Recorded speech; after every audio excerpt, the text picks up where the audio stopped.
Este regime está apostando porque somos abertos. É uma sociedade aberta. É um livro aberto. As brigas entre americanos nos Estados Unidos são tão públicas e tão evidentes. É um campo de batalha fundamentalmente diferente, no qual eles não estão apenas intensificando o confronto de forma convencional, mas de muitas outras maneiras, para conseguir moldar o debate, para conseguir fazer americanos brigarem com americanos e americanos limitarem os israelenses. Quando você faz o adversário lutar contra si mesmo ou entre si, não importa que, convencionalmente, você não tenha as mesmas capacidades militares que eles. Nosso convidado de hoje é Behnam Ben Taleblu, diretor sênior do Programa do Irã na Fundação para a Defesa das Democracias. Há mais de 10 anos, ele é um dos principais especialistas dos Estados Unidos sobre a República Islâmica do Irã, sua liderança, guarda revolucionária, ambições nucleares, grupos aliados regionais e estratégia de longo prazo. Sua análise já orientou formuladores de políticas, e ele prestou depoimento ao Congresso e divulgada na mídia mundial. Mas hoje não quero passar uma hora falando de manchetes. Quero entender como a República Islâmica pensa. Por que o regime continua escalando a situação, mesmo sabendo que não pode vencer Israel ou os Estados Unidos militarmente? O que Teherã entende sobre a América que muitos americanos ainda não entendem sobre o Irã? E o que o regime acredita que vem a seguir? Benham, é uma honra tê-lo aqui. Seja bem-vindo. É um prazer estar com você. Obrigado, Daniel. Saudações para você, sua família, seus amigos e ouvintes. Obrigado. Todos concordam que a República Islâmica não pode derrotar Israel ou os Estados Unidos militarmente. O que esse regime entende sobre a América, nossa política, mídia, eleições, economia e divisões que ainda lhes dá confiança para escalar essa guerra? Bem, é exatamente isso. Não é apenas um confronto direto. Quase como nas guerras do século XVIII, você alinha seu pessoal, nós alinhamos o nosso, e aí vocês atiram e se encontram no meio. Sabe, a República Islâmica investiu décadas em uma estratégia militar e de segurança assimétrica que realmente utiliza meios militares, mas tenta afetar outra coisa, talvez de forma muito mais direta politicamente. E alguns desses grupos são atores políticos, sujeitos a pressões e disputas políticas que a República Islâmica tenta atingir com o uso de força militar de forma não convencional, assimétrica, muitas vezes na zona cinzenta. Sabe quando a República Islâmica, por si mesma, ou por meio de forças por procuração, ataca forças dos Estados Unidos na região, ou ataca bases dos Estados Unidos na região, ou locais onde há pessoal americano, sozinho, ou em instalações compartilhadas, o objetivo é criar um sentimento de sensibilidade, contenção e responsabilidade americana no debate nacional aqui nos Estados Unidos e dizer: ei, por que estamos aqui em primeiro lugar? Eles nos atacaram. Por que simplesmente não saímos daqui? Isso é feito para fazer com que os Estados Unidos se retirem. Isso faz parte de uma estratégia maior de morte por 1000 cortes, a grande estratégia macro. Depois chegamos a junho passado e, em seguida, a este fevereiro. E, você sabe, a guerra nas sombras realmente saiu das sombras, não só contra Israel, mas também contra os Estados Unidos. Ataques convencionais diretos desses dois países em território iraniano ocorreram quando o regime se sentiu mais à vontade para escalar diretamente. Então, sabe, a primeira coisa que eu diria é que talvez eles estejam cometendo um erro. E vamos torcer para que eles estejam cometendo um erro. Vamos torcer para que Israel e os Estados Unidos estejam prontos para tirar proveito desse erro, porque o regime não é uma potência convencional. E isso significa que quanto mais eles tentam responder e agir como tal, mais existe uma oportunidade, se houver vontade política suficiente nos Estados Unidos e em Israel, de dizer: ei, vocês acabaram de sair dos limites. Agora é hora de colocar vocês de volta no lugar. Então tem esse lado. Mas eles estão apostando. Esse regime está apostando que os Estados Unidos, Israel e seus parceiros na região não farão isso. Isso leva a uma compreensão diferente do Estado americano, da sociedade americana e da estratégia americana. Fundamentalmente porque somos abertos, é uma sociedade aberta, é um livro aberto. As brigas entre americanos nos Estados Unidos são tão públicas e tão evidentes, sabe? Isso não é o período do JCPOA, o acordo nuclear do Irã de 2013 a 2015, onde, ok, havia contato direto e aberto com os americanos depois de décadas de nada.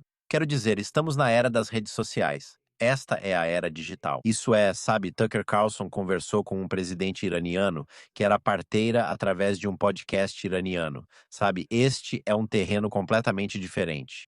Este é um terreno onde a ex-diretora de inteligência nacional no governo do presidente Joe Biden, Avril Haines, ela disse em 2024 que havia grupos pró-Palestina protestando que nem sabiam que estavam sendo organizados pela República Islâmica e, pior ainda, até pagos pela República Islâmica em território dos Estados Unidos. É um campo de batalha fundamentalmente diferente, contra o qual eles não estão apenas escalando de forma convencional, mas estão escalando de várias outras maneiras para conseguir moldar o debate, para conseguir fazer americanos lutarem contra americanos e americanos limitarem os israelenses. Ao fazer o adversário lutar contra si mesmo ou entre si, não importa não ter as mesmas capacidades militares que eles.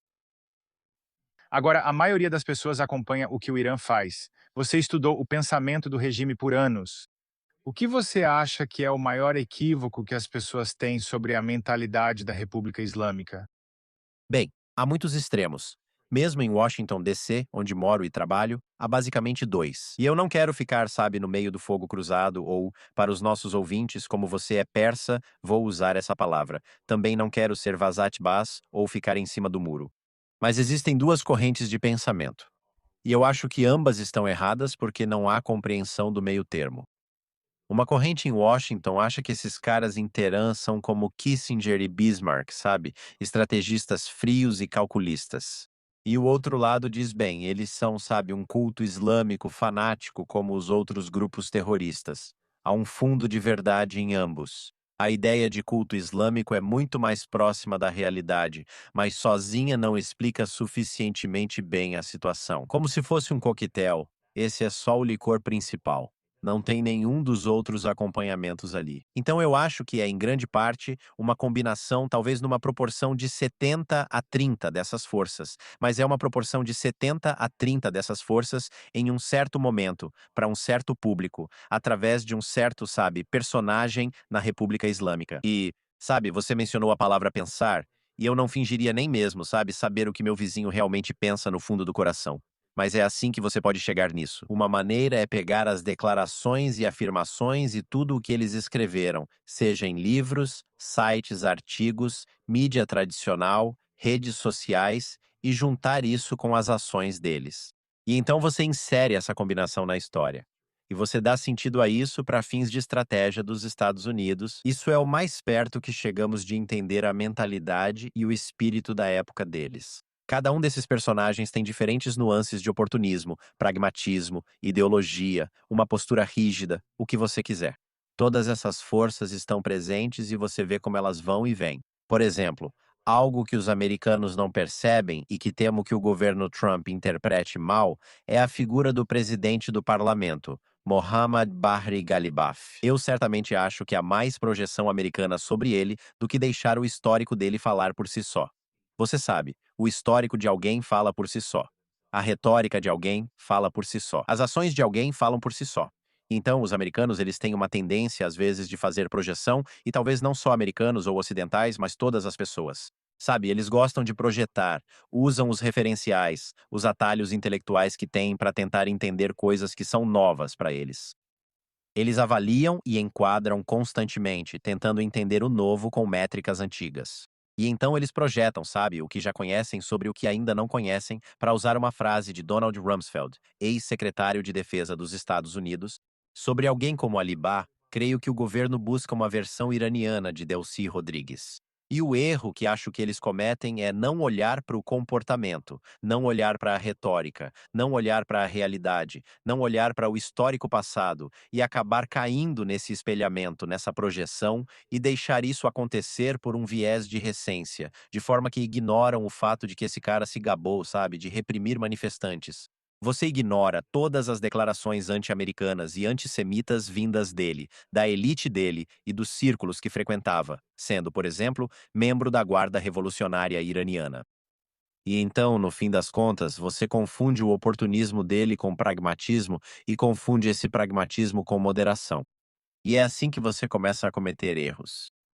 Quando o regime observa a América hoje, o que você acha que vê? Fraqueza, força, divisão ou oportunidade? E em relação a Israel, o que eles enxergam?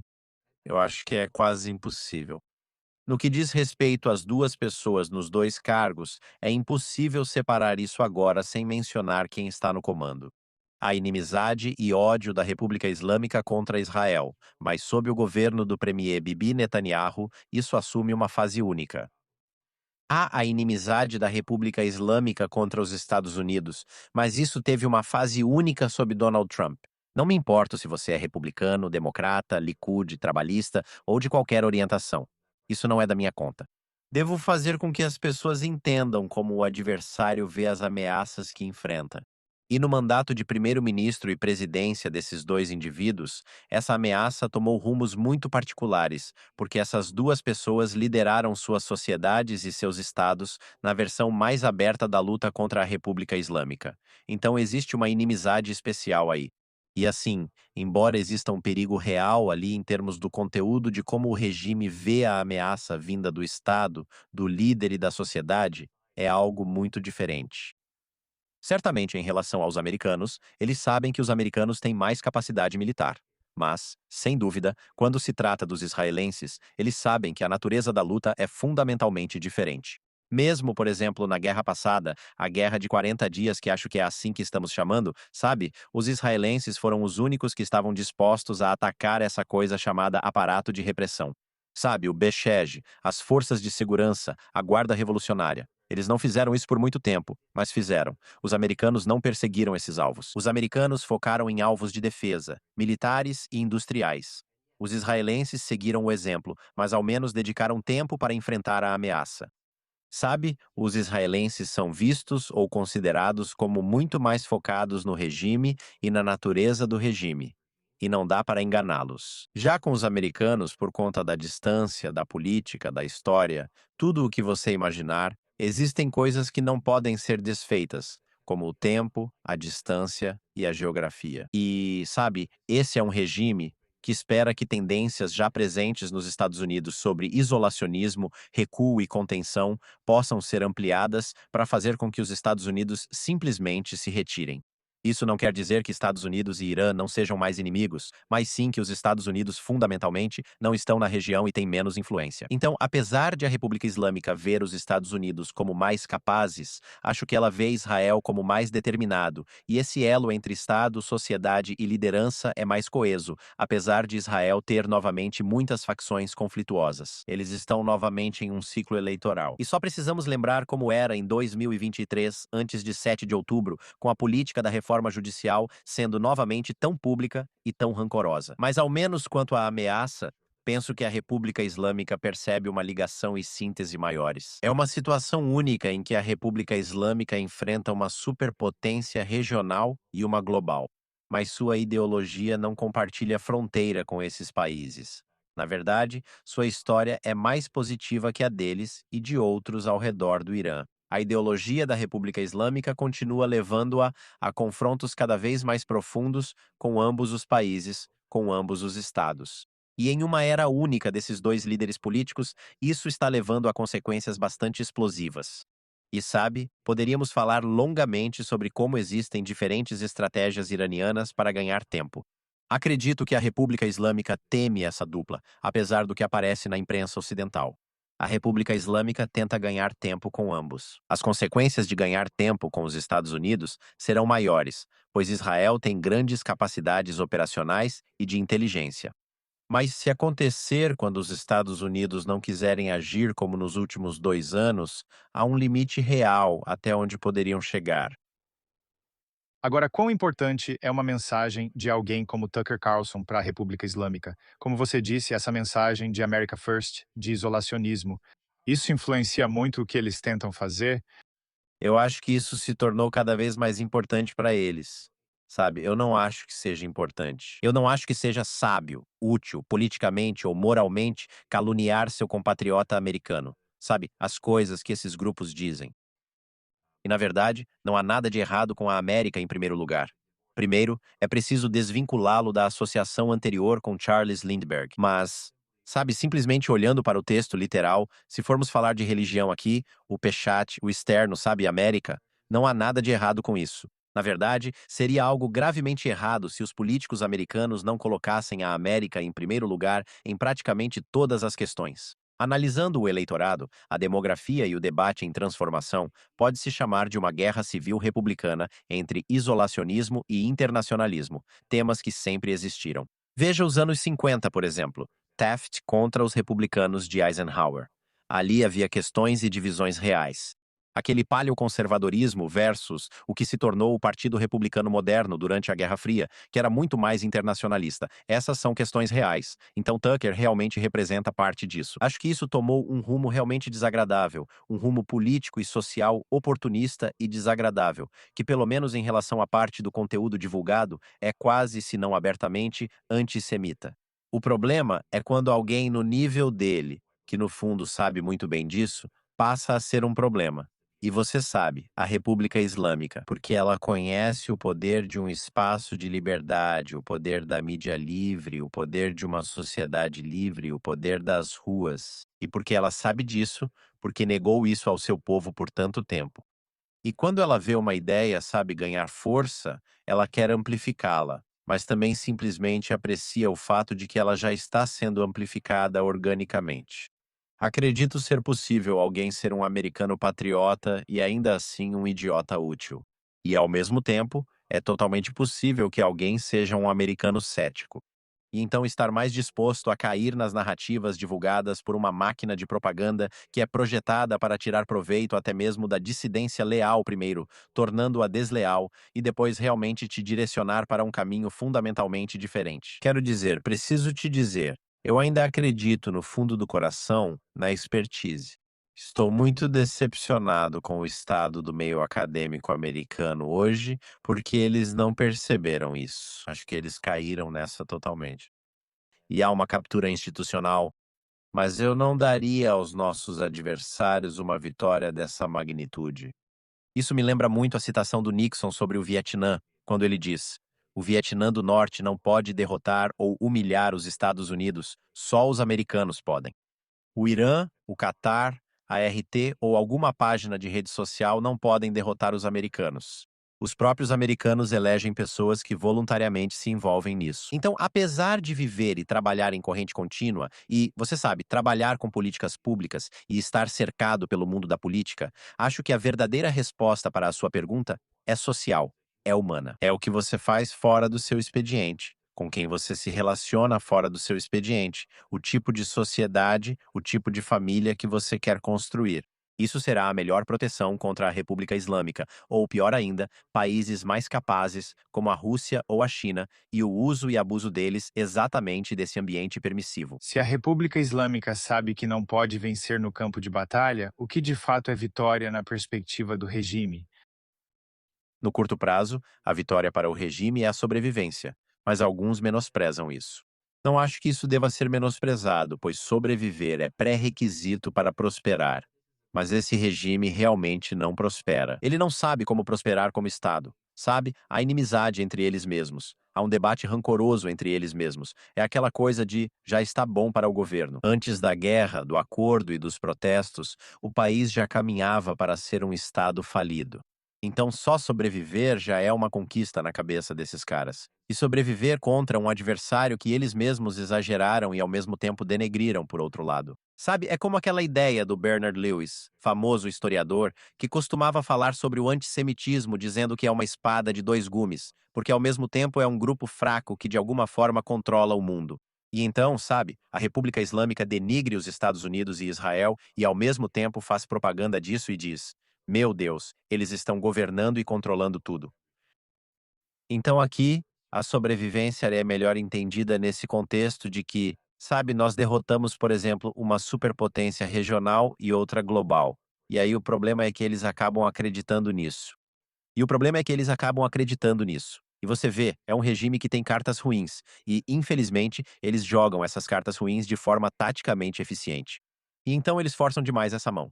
E agora, literalmente neste novo ciclo, estamos vivendo em um mundo em que eles forçaram demais essa mão. A questão deixa de ser sobre eles e o que fazem com a própria sobrevivência, tornando-se sobre como desperdiçam sua própria sobrevivência. Coisas que afetam sua sobrevivência surgem quando a névoa da guerra se dissipa. Não quando tudo volta ao normal, mas quando as expectativas mudam. Sabe, levou 6 meses entre o fim da guerra de 12 dias e a materialização dos protestos no final de dezembro, começo de janeiro. E na FDD, no começo de janeiro, eu liderei uma pequena equipe que cobriu uma crise ambiental. As pessoas podem ter perguntado por que eu cobria a crise ambiental de 2025, publicava sobre ela e falava dela no início de 2026 durante o grande protesto. Porque nós publicamos um mapa rastreando mais de 60 incidentes ambientais únicos, desde incêndios até desmatamento, poluição, rios secos. Você sabe, o que você imaginar. Fizemos isso para mostrar que, entre a guerra de 12 dias e o protesto iniciado no fim de dezembro, essa era uma das provas do fracasso do Estado. E veja como isso se espalhou geográfica e demograficamente.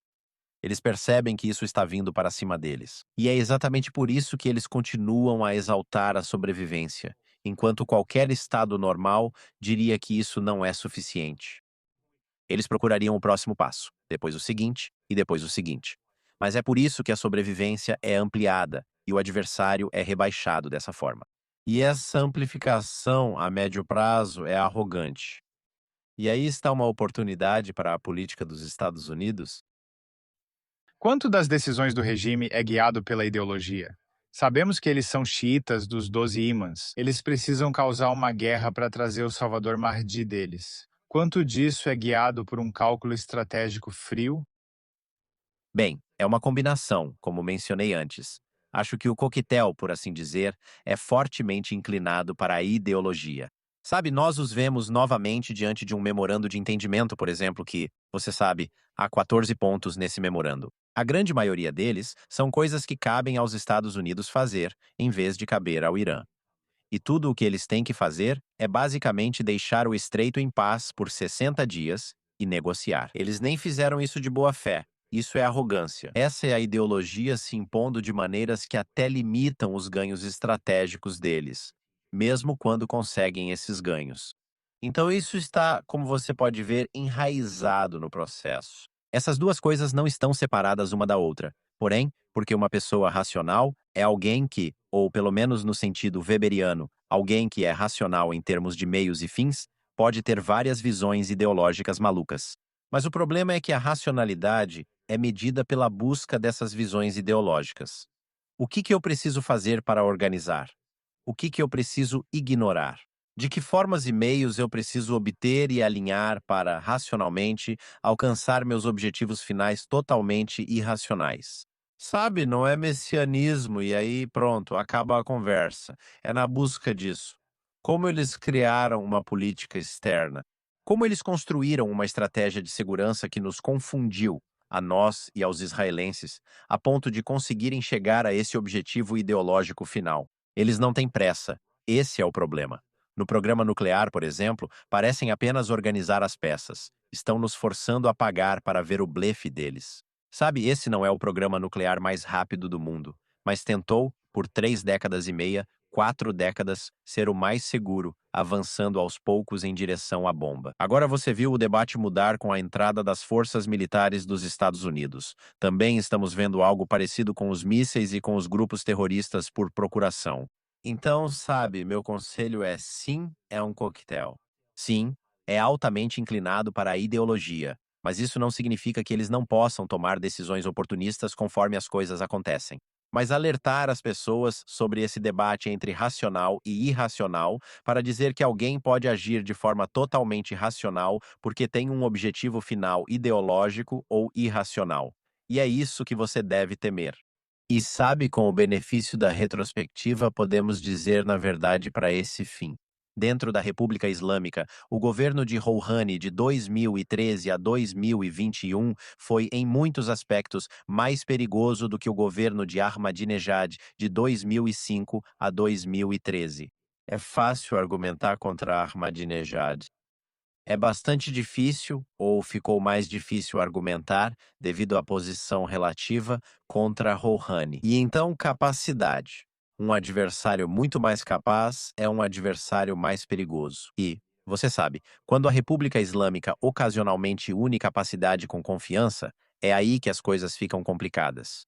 Então, sabe, meu conselho é: Esse debate entre racional e irracional, tenha muito cuidado com ele, especialmente quando você está tentando entender nossos adversários, que podem ser racionais no sentido weberiano de meios e fins. Você acha que o regime conseguiria prever com precisão o que o presidente Trump fará em seguida? Ele parece ser um dos presidentes mais imprevisíveis da história americana. Isso os frustra? Eles se surpreendem com as decisões que ele toma? Eu diria que durante todo o primeiro mandato, o presidente Trump os deixou completamente perplexos. Completamente. O segundo mandato é um pouco diferente. Quero dizer, no segundo mandato, acho que o presidente, no primeiro ano do segundo mandato, eu gosto de dizer que ele sabe aquela frase que as pessoas em Washington dizem há muitos anos, muitos presidentes, na verdade, todas as opções estão na mesa. Trump era assim. Mas ele colocava todas as opções na mesa exatamente ou mais ou menos ao mesmo tempo, ou sabe, uma logo após a outra. Fevereiro de 2025, restaurar a pressão máxima. De abril a junho de 2025, as negociações nucleares. Junho de 2025, apoiar Israel. Final de junho de 2025, atacar as instalações nucleares do Irã.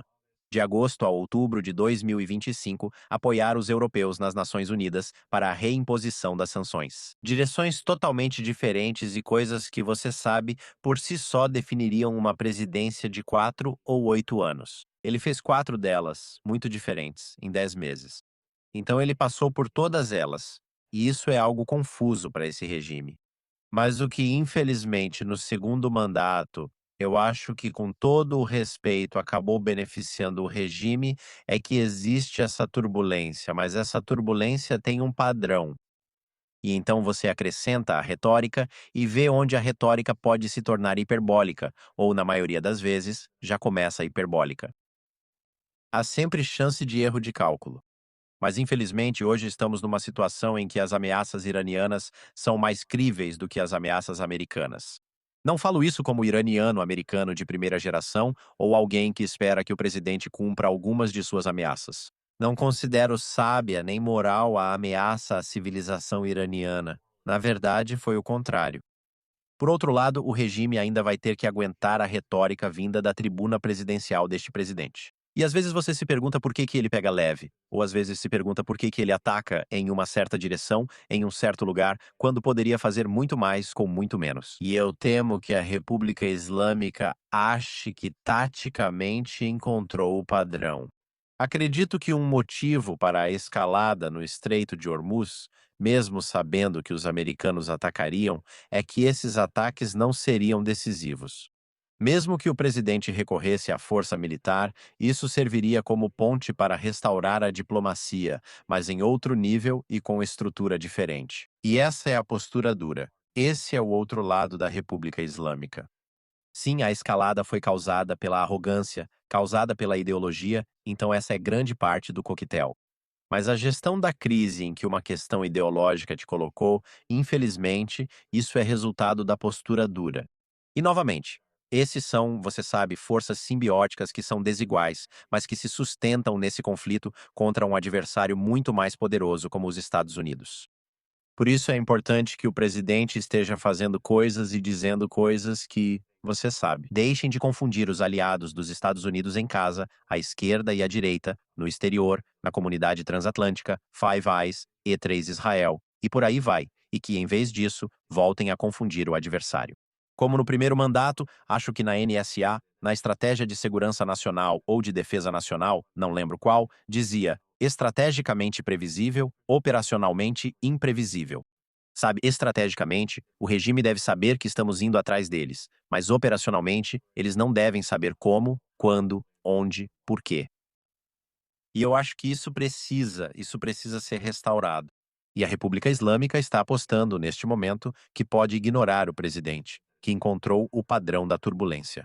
Mas o presidente, de fato, para usar a própria expressão dele, tem todas as cartas aqui porque ele pode simplesmente embaralhar o baralho de novo e realmente cumprir algumas de suas ameaças, ou realmente agir, ou, você sabe, agir fora do convencional. E isso significaria que a República Islâmica seria forçada a recalcular como ela vê algumas das coisas que ele diz e em que contexto avalia as coisas que ele faz. Você acha que a República Islâmica algum dia vem para a mesa de negociações realmente buscando a paz ou está sempre tentando ganhar tempo? Ele sempre tem outros motivos ocultos? Acredito que eles enxergam a diplomacia e as negociações com adversários como parte do campo de batalha. Eles veem o campo de batalha como extensão do espaço diplomático. E isso não é exclusivo deles. Na verdade, o que é mais próprio de nós é termos essa separação. Isso é exclusivo do Ocidente, onde a violência deve ser evitada e rejeitada. Mesmo que o governo a pratique, isso é separado. E por outro lado, a maneira como o regime vê a arte de governar e seu casamento com esse tipo de formação da alma, o desejo de realmente derrotar o adversário, de levar a melhor sobre eles, de assustá-los onde quer que seja, de superá-los. E isso significa que, na mesa de negociações, é um jogo fundamentalmente diferente. Não é apenas uma jogada para ganhar tempo, é uma jogada para humilhar. No caso do memorando de entendimento, é para que o arquiteto da máxima pressão pareça o coveiro dessa pressão. É para fazer os Estados Unidos se comprometerem com coisas que seriam vistas como anti-americanas.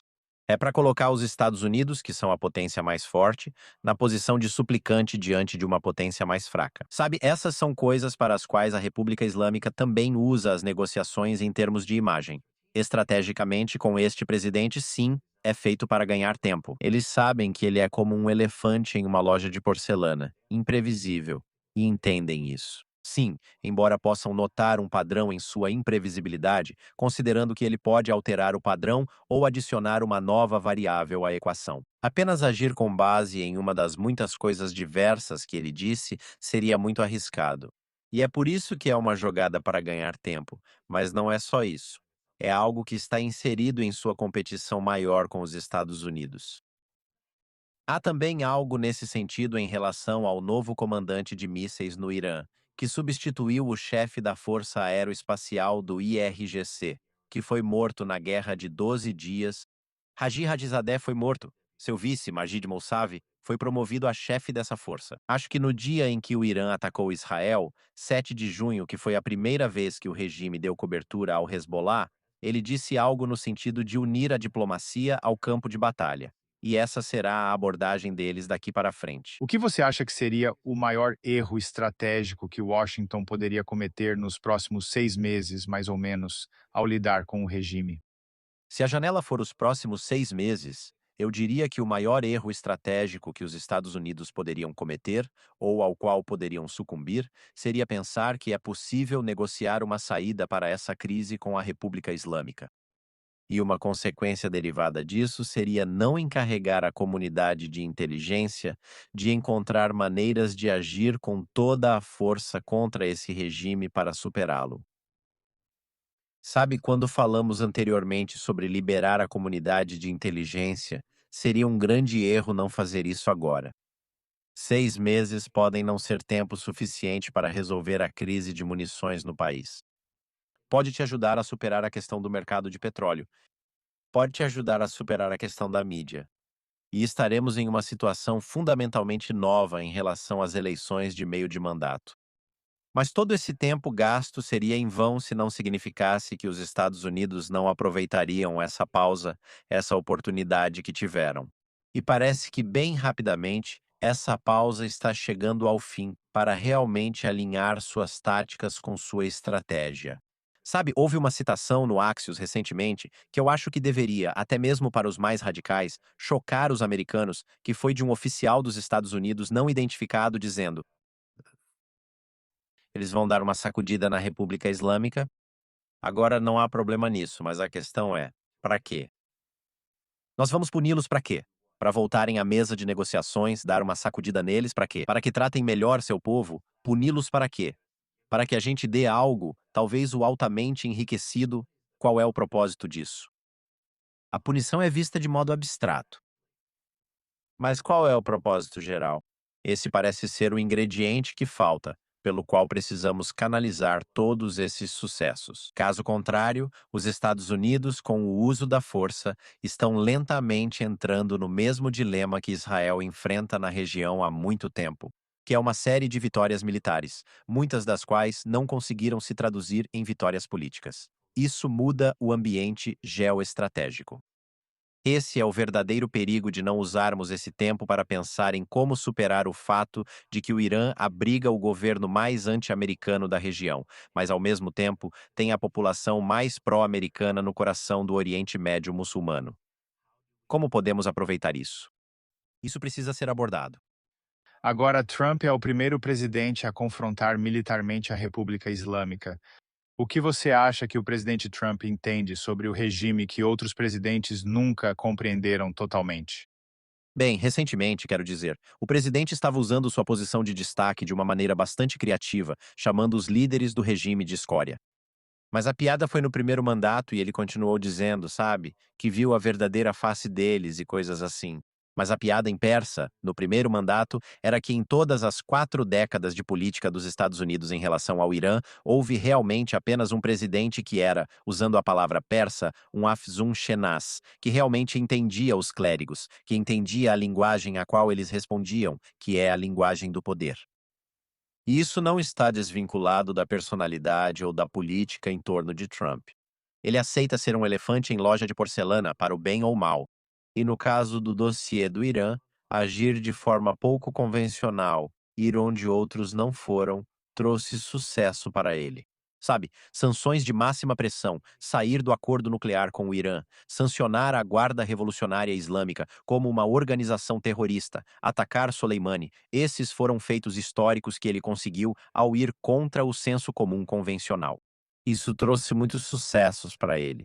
Como a República Islâmica reagiu, os Estados Unidos precisam recalibrar sua abordagem. E a pergunta é: onde está Donald Trump nesse processo de recalibração? Não pode ser voltar ao padrão de fábrica em que você fala duro, mas quando o adversário reage, você volta a ser mais negociador-chefe do que comandante-chefe.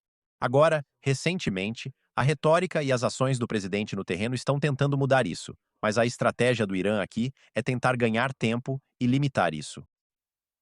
E eu acho que isso vem de, sei lá, um entendimento da natureza do poder em Teherã ou da estrutura do governo em Teherã? Não, não acho. Acredito que esses são dados empíricos que, com todo respeito, o presidente não se dá ao trabalho de considerar. Eu acho que ele vê algo muito simples, que é um desequilíbrio de poder. E ele vê a história dos 47 anos da República Islâmica. Ele entende ambos e está disposto a fazer algo sobre o desequilíbrio de poder, dado esse histórico, simplesmente porque ele existe. Sabe, o presidente é alguém que não olha para a influência que ele tem. Ele usa a influência que tem assim que percebe que ela está lá. É algo quase explícito, é muito, quase que transacional, e é por isso que o grande pecado, digamos assim, do MOL foi esse. Parecia que os Estados Unidos, mesmo com os ataques desta administração e sua visão transacional de negócios, era isso? De repente, parecia que a América tentava fazer algo transformador com um regime que se recusa a mudar? E é daí que eu acho que vem a ação do presidente, que não é entender a natureza do poder no Irã, mas sim entender a natureza do poder de pressão e compreender os 47 anos de história entre Estados Unidos e Irã, e simplesmente estar disposto a ir até lá. E isso é visto em outras áreas também. Alguns diziam que Israel o envolveu nisso, com Netanyahu influenciando e coisas do tipo. Outros vão dizer que você não consegue realmente convencer Trump a fazer algo que ele não queira fazer. Onde está a verdade? Para ser honesto, não saberemos qual foi o peso de cada lado, pois muito depende do que você acredita. É como dizem, sua visão das coisas depende do lugar que você ocupa. Se você já era cético em relação a Israel antes, vai olhar as notícias, vai olhar os livros que estão saindo, vai olhar os podcasts que estão sendo lançados, e isso vai ser apenas viés de confirmação. E se você já era um apoiador antes, bem, então vai ser exatamente o oposto. E eu não quero igualar as coisas. Mas o problema é que as pessoas desse lado, sabe, como aquele novo livro chamado Regime Change Talks, foi baseado em um artigo do New York Times que basicamente fala sobre como, no início de janeiro, o primeiro-ministro Netanyahu veio. Mas por algum motivo, não conseguimos esquecer. Nós, isso. Não dá para esquecer o que o presidente disse, lado a lado com Bibi, para a imprensa americana dias antes da outra viagem de Bibi à Casa Branca. Que foi? Ele disse que eles tratariam a ameaça dos mísseis balísticos do Irã com a mesma seriedade que a ameaça nuclear. O que faria? O que significa essencialmente que haveria outro conflito novamente. Não foram os israelenses em janeiro, independente de você acreditar ou não na ideia do livro e do artigo do New York Times sobre a proposta é essa, fazemos assim, foi o que Rubio e Vance disseram. Essa é a kremlinologia de corrente contínua, que sempre é a kremlinologia de corrente contínua, é interessante, é informativo, mas até certo ponto. E de certo ponto em diante, isso tem data de validade. Não acho que você consiga influenciar Donald Trump, mas as pessoas tentam apresentar e moldar tudo para ele, tanto hoje na Casa Branca quanto no Partido Republicano. Quero dizer, o presidente é muito único nesse aspecto porque ele está, sabe, dirigindo dois carros ao mesmo tempo. Ele está sendo levado por duas correntes ao mesmo tempo. A nova direita republicana defende o isolacionismo em relação a Israel, enquanto a velha direita republicana apoia o internacionalismo. E no meio disso tudo estão o pós-7 de outubro Gaza, Irã, Líbano, Síria. Todas essas questões estão sendo decididas do mesmo jeito. Basta dizer que acredito que, em dezembro, o presidente falou sobre a ameaça dos mísseis, e se você conhece esse homem e do que é capaz, sabia que era questão de quando não se haveria outra guerra entre Estados Unidos e Irã. Segundo, se você olhar para o mês de janeiro, os israelenses estavam realmente quietos, estranhamente quietos no mês de janeiro durante grande parte dos protestos. Eles falaram muito sobre os protestos entre o fim da guerra de 12 dias e o que viria a se tornar os protestos no final de dezembro e início de janeiro. Nesse período intermediário, eles estavam tentando incentivar os protestos, mas uma vez que a segunda rodada realmente aconteceu, uma vez que a rodada de protestos realmente ocorreu em janeiro, os israelenses ficaram relativamente quietos. Tanto que até mesmo, você sabe, iranianos que ainda conseguiam enviar mensagens estavam dizendo: onde está Bibi comparado a onde ele estava em 2025? Foi Donald Trump, não Bibi, quem estava se manifestando publicamente da forma mais histórica possível. Ninguém mandou ele fazer isso. Na verdade, o setor de segurança nacional dos Estados Unidos provavelmente se perguntava de onde isso veio. Acredito que isso se refere à visão do presidente, não sobre o Irã, mas sobre a natureza do poder. Ver um regime como esse se envolver nesse tipo de massacre. Ninguém precisou lhe dizer.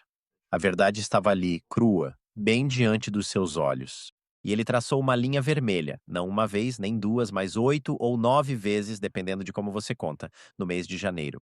E não foi o Bibi, não foi o Rubio, não foi o Vance, não foi o Kushner, não foi o Witkoff, não foi a América.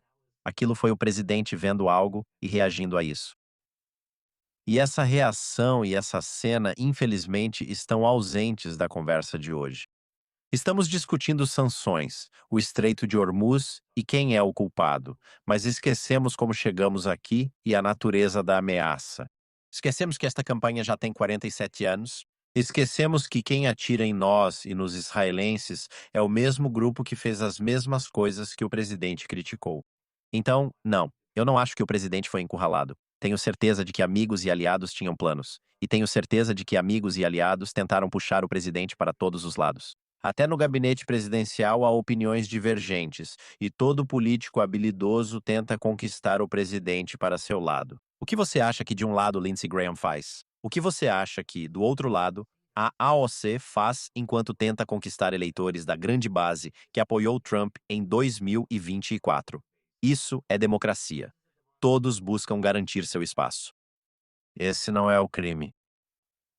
O erro, se eu puder citar o famoso diplomata francês Talleyrand, que disse: é pior do que um crime, é um erro. O erro é negar a autonomia de ação à figura democrática eleita mais poderosa do mundo. Esse é o erro. E eu digo a vocês: a imprensa faz isso o tempo todo, querendo descobrir quem está por cima, quem está por baixo. Digo a eles que erramos no primeiro mandato de Trump ao comentar com quem ele almoçava ou jantava. Essa ideologia está forte. O presidente, mais do que qualquer outra pessoa, é quem está conduzindo a política em relação ao Irã. Sim, é um grupo menor. Sim, é mais político do que técnico, mas foi o time que ele escolheu.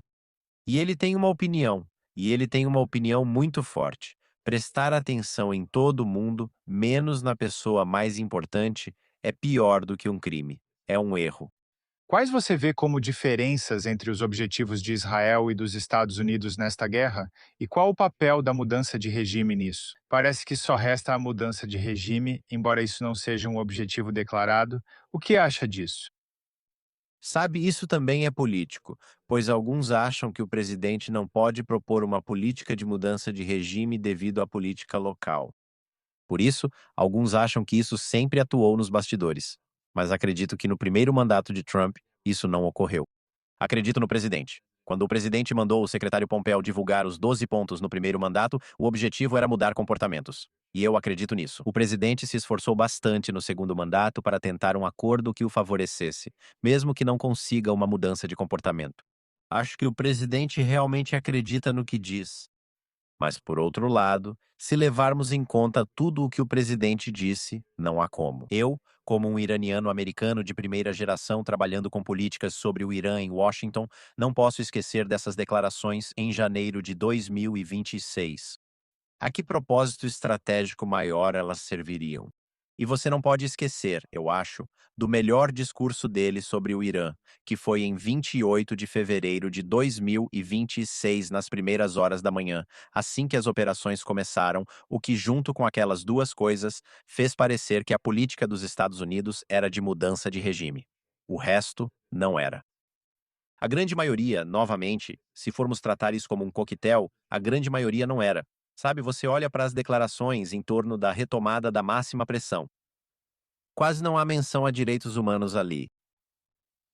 Acredito que, por causa da distância, tempo e geografia em relação à ameaça, os Estados Unidos podem se contentar com uma mudança de comportamento. O desafio intelectual e analítico é que esse regime não vai moderar seu comportamento, resistirá veementemente e só piorará ao perceber que você tenta tirar isso deles. Assim como no Estreito, acho que os israelenses são fundamentalmente diferentes. Independentemente do debate nacional, após 7 de outubro, houve um despertar no país. Politicamente, socialmente e levando a algo diferente militarmente e estrategicamente. Ou seja, essa ameaça simplesmente não vai ser tolerada. Ter que lidar com um anel de fogo como aquele, ter que lidar com um adversário com tanto dinheiro e tanta capacidade, simplesmente não vai ser tolerado. Então, sim, a longo prazo, eu realmente acho que os israelenses gostariam de uma mudança de regime. No médio prazo, isso significa que o caminho será mais turbulento. A curto prazo, israelenses e americanos têm muitos interesses em comum. É sobre manter os diagramas de Venn conectados, não deixá-los virar círculos separados. Você afirmou consistentemente que o povo iraniano é fundamental para o futuro do Irã. Por que tantos formuladores de políticas ainda subestimam o povo do Irã? É uma pergunta tão importante porque os formuladores de políticas não estão separados do contexto social e político de onde vêm. Sabe, o Iraque, a guerra do Iraque e a política que levou à guerra do Iraque são, se eu usar a palavra ressaca, ainda seria pouco aqui em Washington sobre o quão tóxico é esse debate. É tão tóxico que eu temo que as pessoas nem sequer tenham realmente aprendido as lições disso. Sabe, no ano passado, na FDD, isso não é uma digressão, mas é um ponto importante para o seu público. No ano passado, na FDD, eu participei de um evento com dois ex-integrantes da CIA. Foi um evento público. Está online, ambos eram da CIA, e depois, você sabe, saíram, um seguiu carreira dentro do governo dos Estados Unidos, outro foi para o mundo dos think tanks. Eles já tinham trabalhado com Irã e Iraque, vindos de pontos de vista opostos, republicano e democrata, apoiando a guerra do Iraque em 2003. Eles também sabiam da situação, pois estavam no governo durante a guerra do Iraque em 91. E todo mundo, em corrente contínua, está tentando evitar um cenário como o de 2003, mas parece que eles se colocaram num cenário como o de 91, onde há uma vitória militar e não sabemos o que fazer. Quando a contenção parece bagunçada. E se o adversário ataca e revidamos? E há um caminho que explica como chegamos ao cenário de 2003. E para tantos que não querem seguir por esse caminho, tudo o que fazem é fechar os olhos. E pior, eles fecham os olhos não só para coisas que seriam uma vitória estratégica, mas também uma vitória moral para a América. E eles fecham os olhos. E na verdade, ao fazerem isso, eles nos aproximam e não nos afastam de uma situação catastrófica em relação ao Irã. Desculpe. E o desejo de evitar um cenário parecido com o do Iraque é uma das principais razões pelas quais os formuladores de políticas têm evitado falar sobre a questão do Irã dessa forma. A segunda é: E com todo o respeito, acho que isso é mais um clichê, mas é algo que se diz. É sobre o Irã internamente, não há uma oposição organizada. Se há alguém que acredita ser capaz de atrair multidões maiores que Donald Trump, no Irã ou fora dele, como vimos em janeiro e fevereiro, é o príncipe herdeiro exilado Reza Pahlavi. Curiosamente, nesses círculos políticos que querem evitar outro Iraque em 2003, há uma ligação estranha com a síndrome de Chalabi. Não me lembro de ninguém no Iraque protestando por Ahmad Chalabi. Eu não me lembro de milhares, milhões de pessoas saindo para protestar gritando o nome dele. Não lembro de pessoas indo ao local de nascimento de Saddam Hussein gritar Ahmad Chalabi. Em janeiro, pessoas foram a Khomeini, a pequena cidade no centro do Irã, e gritaram Ravisha, viva o rei. Nada seria um referendo melhor sobre este governo do que o povo do Irã mostrou em janeiro. Mas eu acho que a ressaca do Iraque, se formos fazer disso um coquetel, a ressaca do Iraque, a difamação de que a oposição não existe ou não está organizada e a alergia ao nome Pahlavi, meio que nos colocaram nessa posição de ter que aceitar uma série de outras opções ruins, para as quais uma série de negociadores e céticos da pressão aparecem e dizem que essa é a opção menos ruim: negociar e apaziguar a República Islâmica. Você acha que o povo iraniano tem medo de sair novamente às ruas e protestar depois que dezenas de milhares deles foram massacrados? Veremos eles saindo para protestar de novo? Sabe? Eu realmente acredito que estamos chegando a um ponto em que protestos sem uma estratégia maior que os sincronize vão ter retornos cada vez menores por causa da violência. Mas quando ouço vozes de dentro do Irã, preciso dizer que, se fosse para escolher um sentimento, o principal não seria medo. E isso é algo que realmente é mal interpretado, considerando a repressão, considerando os dois, não um, mas dois apagões de internet que tivemos no Irã este ano, sendo o segundo o mais longo apagão de internet já registrado na história durante o curso da guerra e do cessar-fogo. A principal emoção que você percebe conversando com as pessoas, ouvindo as pessoas dentro do Irã, é raiva, é frustração, é decepção. O medo existe, mas está muito, muito, muito mais abaixo na lista. Neste momento, bem, quando vocês vão nos apoiar? O que mais vocês esperam de pessoas desarmadas? Para aqueles que dizem, quando eles vão sair, eu diria que eles acabaram de sair, e as pessoas dizem que vão apoiá-los, e eles foram massacrados. Quer dizer, me engane uma vez. Então, até certo ponto, eu realmente acredito que isso existe. Eu não acho que seja arrependimento de quem comprou, mas acredito que isso existe entre a população. Então, precisa haver algum tipo de mudança estrutural maior para garantir que, da próxima vez que as pessoas saírem, não seja apenas mais um massacre. E, sabe, nós temos a parte trágica, é que temos falado sobre isso, escrito sobre isso, pedido isso, uma cartilha de políticas para lidar com protestos. Haverá mais protestos em virtude da estrutura desse Estado, das desigualdades nessa sociedade e do fato de que a República Islâmica é um Estado falido. A inflação dos preços dos alimentos varia de 140 a 200%, chegando a mais de 300% em alguns produtos. Este é um Estado falido, se é que já existiu um. A promessa do que aquele país poderia ser e o perigo da realidade atual. Você soma todas as questões estratégicas que eles causam na região, atraindo os Estados Unidos justamente quando gerações de eleitores americanos tentam afastar os Estados Unidos da região. O argumento para apoiar o povo é evidente por si só. Mas ver protestos e uma repetição de 1979 como uma forma de se livrar do regime em 2026, eu acho que é um erro. Acho que a oposição erra ao pensar que é só sobre poder nas ruas. Tem que ser também sobre o poder do Estado. Vai ter que ser sobre situações locais muito diferentes. E aqui nos Estados Unidos, onde você e eu vivemos e trabalhamos, o 250º aniversário acabou de acontecer. Não foi um período fácil para os Estados Unidos e para os britânicos. Fácil, pelo menos no sentido de que se acreditava ser uma insurreição, uma revolta armada, uma guerra. Não estou necessariamente defendendo isso. Mas se você olhar para o que aconteceu dentro do Irã, dentro dos Estados Unidos, e tentar transpor essa lição para o Irã, isso mostra que as coisas vão ficar muito mais turbulentas se esse sentimento anti-regime for sustentado. E essa é uma realidade amarga. É uma realidade amarga. Eu nunca pensei, sabe, em 2019, depois que 1.500 pessoas foram mortas em um apagão de internet de 6 dias, eu ouvi, vindo de dentro do Irã, pela primeira vez, sobre o discurso de autodefesa. Agora estou ouvindo discursos sobre como as pessoas estão tentando encontrar um tutorial para fazer um coquetel Molotov. Ou se defenderem caso alguém entre em sua casa procurando por um manifestante de janeiro, por exemplo, ou defender pessoas que foram atingidas no olho e em outras partes do corpo por balas de chumbo. Ainda abrigam pessoas feridas em janeiro, pois elas têm muito medo de ir a hospitais, médicos ou clínicas, temendo serem pegas, entregues, mortas ou coisa pior. Assim, estão realmente defendendo. Existe uma defesa ali que eu nunca imaginei que existiria, porque é algo muito voltado para a sobrevivência. Mas é exatamente isso que a República Islâmica provocou. Esse é o sentimento presente em partes da sociedade atualmente. Ben, muito obrigado por essa conversa. Foi realmente um prazer. Aprendi muito ao longo desta hora. Como as pessoas podem acompanhar você, ler seus textos e aprender mais? Obrigado.